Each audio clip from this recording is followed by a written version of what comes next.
এই 4টা মাসকে কেন সম্মানিত করেছেন?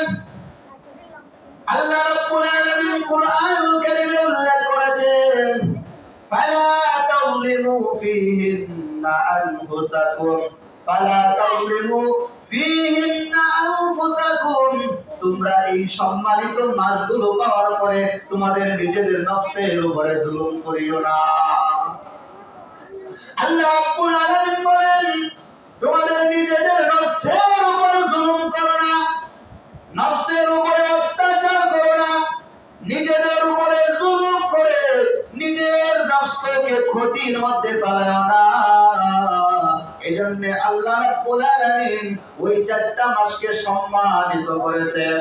আমাদের করণীয় হলো আমরা যেন নিজেদের নফসের উপরে জুলুম না করি। এজন্য কবি বলেন, কুওয়াতে নে কি না তারি বদমকুন, কুওয়াতে নে কি না তারি বদমকুন, बर वजूदे खुद सतम बेहद मकुन, बर वजूदे खुद सतम बेहद मकुन। कौनैन का मुख्तार खुदा तुमको बनाया, कौनैन का मुख्तार खुदा तुमको बनाया, उम्मत की निगहबान खुदा तुमको बनाया, उम्मत की निगहबान खुदा तुमको बनाया। আল্লাহ রাব্বুল আলামিন ওই 4টা মাসকে কেন সম্মানিত করেছেন? আল্লাহ রাব্বুল আলামিন বলেন, নিজেদের নফসের উপর জুলুম করো না, এই 4টা মাসকে সম্মান দাও, নিজের উপরে জুলুম করিও না, আদবের সাথে ভালোভাবে এই 4টা মাস কাটাও, নফসের উপরে জুলুম করো না।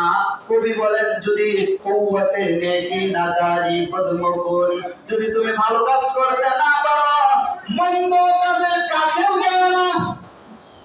ভালো কাজ যদি নাও করতে পারো, মন্দ কাজের কাছেও যাও না। আর আমাদের অবস্থা, ভালো কাজ না করতে পারলে মন্দ কাজের ফ্যাক্টরি খুলি, কি বলে, ভালো কাজ না করতে পারলে মন্দ কাজের ফ্যাক্টরি খুললে বসে থাকি। এজন্য আমার ভাইরা, আল্লাহর নবী